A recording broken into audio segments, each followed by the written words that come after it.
Right, I'm here now. Okay, I've got this funky looking board.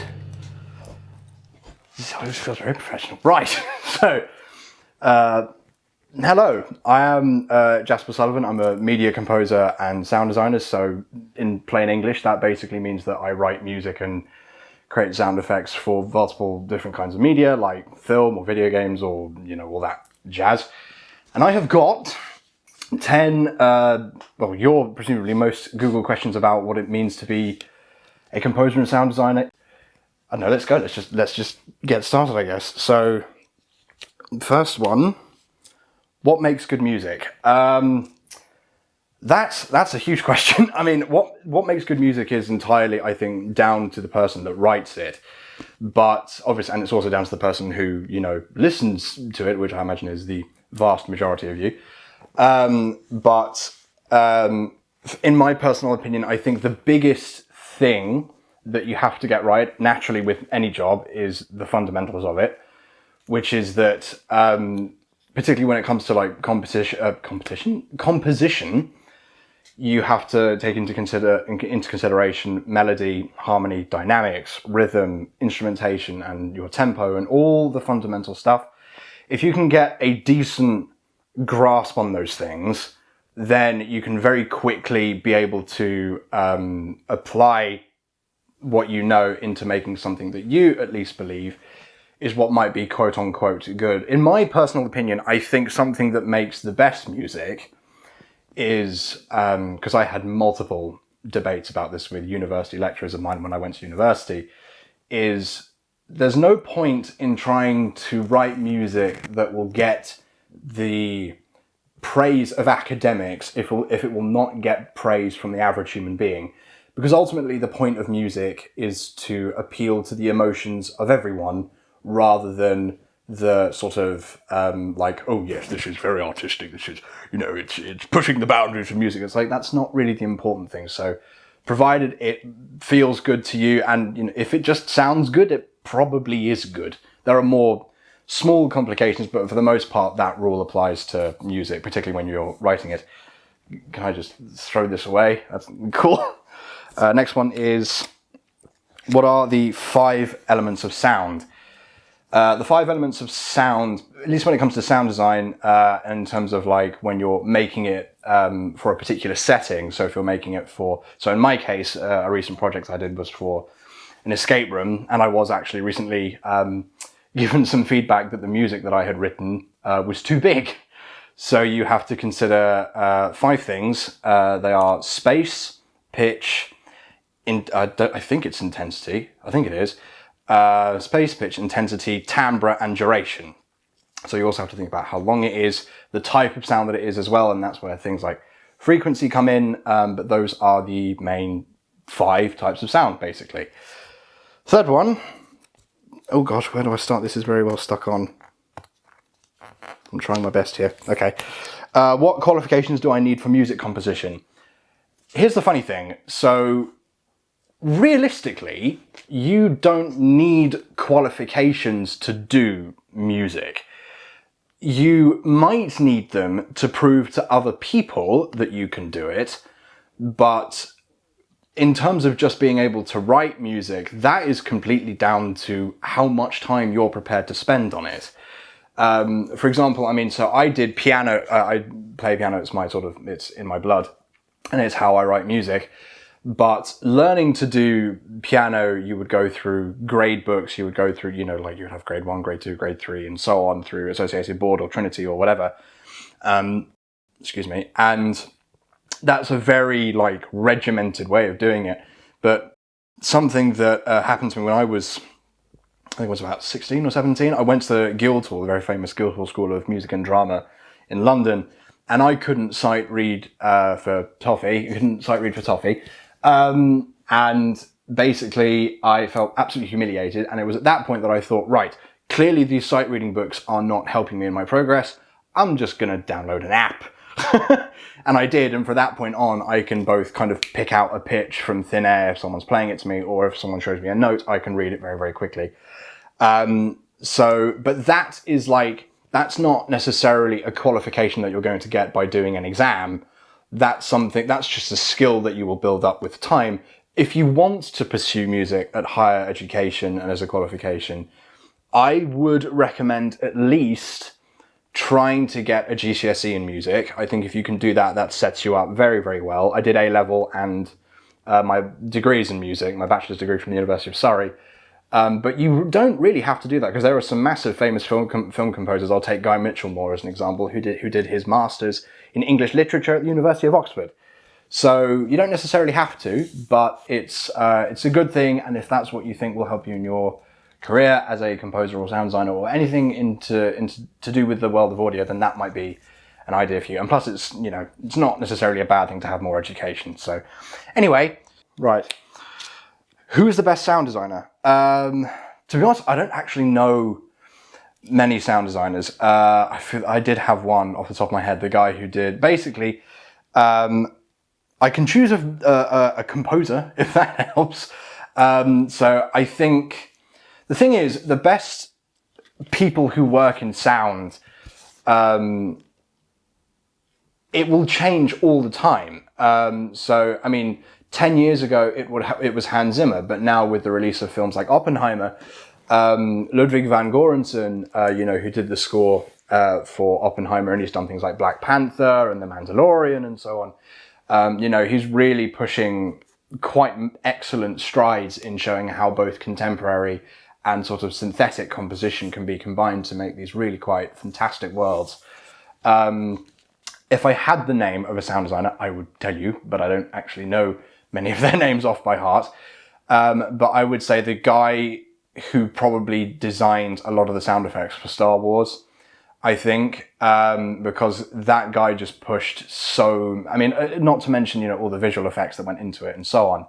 But I would say, and there's a very famous one that's, been quite a big thing in meme culture, which is the bit, I think it's in the second episode, where Obi-Wan says, seismic charges, and then it goes into the meteor and it creates this really cool explosion. It's a really interesting sound, but not to mention things like the lightsaber and the sounds of all the ships and so on and stuff like that. So if we can find out who that is, it'd be that guy.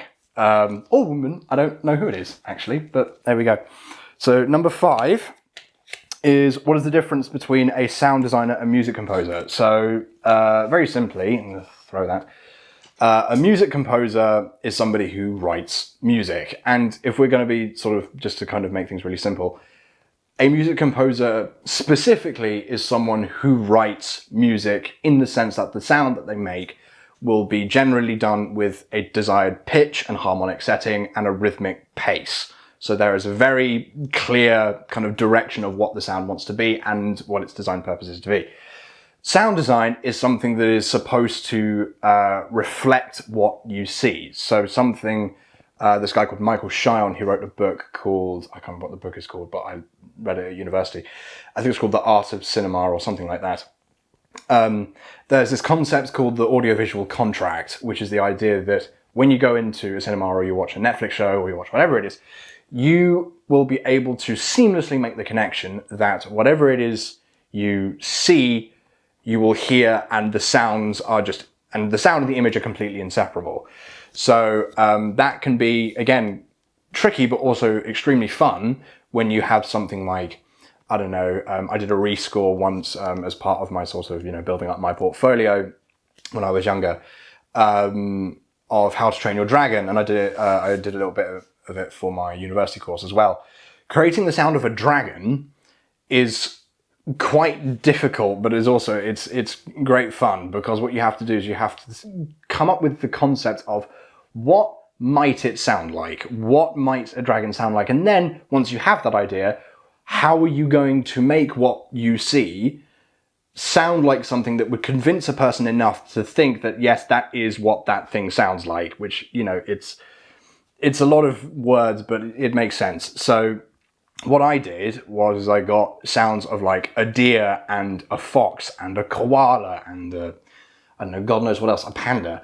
I shovel those sounds together and I mix them, and you do pitch shifting and equalizing and all that sort of stuff, and you shove them all together.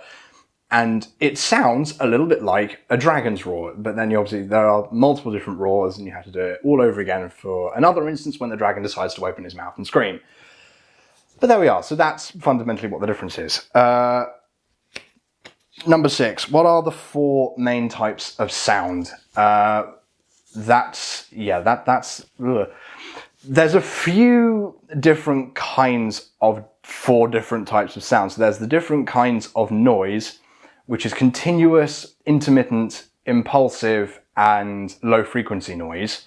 But that's just the kinds of random noise that you would get in sort of like the real world, but also you can sort of synthesize them as well. So a lot of horror films that I've scored for use a concept, I would use a concept called infrasound or low frequency noise, which is the idea that you can hear it, but if it is below 20 hertz, you stop being able to hear it, but the speakers in your headphones or your monitors, wherever it is you're watching the film, will still be pushing out air, and so you will feel that, and that naturally... Oh, I just touched the mic, whoops.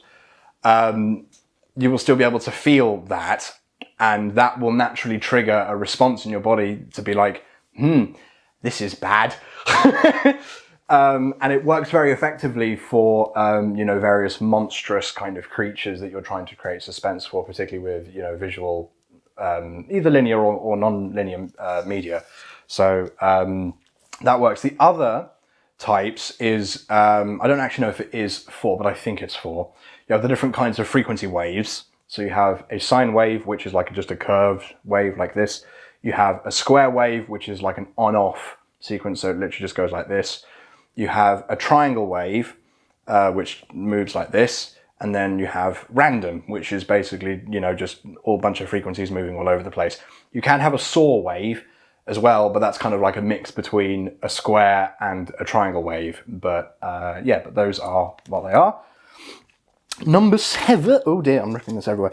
Number 7, what is the most popular sound effect? I think the most popular one, at least in today's modern age, is the sound of the seismic charge from Star Wars Attack of the Clones. I personally love it. I think it's great. I think, historically speaking, the most popular sound effect is probably the Wilhelm scream. I don't know. You'll know it when you hear it. It's very, very popular. It's, and I even learned at university, it's kind of a meme among sound designers that basically when somebody falls, like from a high distance, like 100 feet, you just throw the Wilhelm scream in there. Star Wars have done it, Indiana Jones. Nearly every film that has that, probably Mission Impossible has it somewhere as well. It's very, very popular. And for sound designers, I guess it's funny. I don't know. Number 8, oh dear. What is the best sound platform? Do you mean like streaming platform, or do you... for editing. Oh, I see. Okay. For editing, oh God. I'm gonna create a lot of debates in comments here if I say the wrong thing. So I personally use Logic Pro X and Pro Tools for my sound editing and sound creation. I know there are lots of people who are like, Ableton Live is better and all this sort of stuff. It's like, yeah, but it's just in my experience. I mean, so Pro Tools is the industry standard. It's what, if you go into working at a job in audio production, they will use Pro Tools. That's just a fact. That's what they do. In regards to everything else, I think it's down to personal taste. I just use Logic Pro X because I was familiar with it. I used a little bit of it at school. There's the kind of the baby version, which is GarageBand, which is a much more like condensed and concise version of what Logic Pro X has to offer. But the reason why, for example, why I chose Logic Pro X over Ableton is a simple matter of the fact that when you press play, it goes from left to right. I know that does that in Ableton as well, but for some reason, Ableton decided to put their track headers on the right, not on the left-hand side, which I just thought was really backwards to me. And it was, I don't know, I found it a bit confusing. And so I just thought, what, sod it, I'm just going to stick with Logic. And turns out it's fine. So, I mean, it's enough to work in the professional industry. Number 9 is, can I use a song from the radio? No. No, you can't. Well, maybe you can, but you would need to buy the licensing rights in order to be able to use it. But chances are, you're not going to be able to do it because either they will just charge extortionately high rates for you to be able to use it in making sound. I mean, so let's just clear something up here. You can play a song on the radio, like if you were, I don't know, if you made your own business and you were, I don't know, making a clothes shop or something and you wanted it to play over the tannoy, that's fine because there are, you know, royalty rights laws in place so that when you perform that, the person who made that song will get a cut of that music. You can't, however, use it in, you know, for your own music or, you know, for many other purposes. That's why we have, you know, DMCA laws and all that sort of stuff, because creative arts have had historically a difficult time earning money. We've had piracy problems and all that sort of stuff. But yeah, no, so, you know, pay your musicians and don't use their songs without paying the right fees. Anyway, last one. Can working in audio make you rich? Yeah, but it's a long and hard road. And I've got a good friend of mine who I was speaking with earlier today, and he's working with quite a big composer at the moment. Well, not quite right now, but sort of over the long term, he's going to be doing stuff with him. And it can make you rich, but it's not necessarily the audio that will make you rich. It's your persistence. Because something that I guess I'm coming to learn particularly is that, if I listen to some of the audio from a Netflix show or from stuff in the cinema or whatever, I could sit there and think, yeah, I could probably do that. And to be honest, I probably could. But the reality is that I'm not where that composer is or audio production person is in order to do what they have done and have their stuff placed in somewhere like a film or whatever. So it's about your tenacity and what you're like as a person. If you're a nice person to work with and you're talented and you're willing to work late night shifts if you need to kind of stay up with the composer or sound designer or whatever it is to make sure that a project gets through to the right people on time, then yeah, you will be absolutely fine. But you just got to keep at it really and keep perfecting your craft, keep meeting people, go out to events and festivals and all that sort of stuff. And if you do not give up, for the love of God, please don't do that.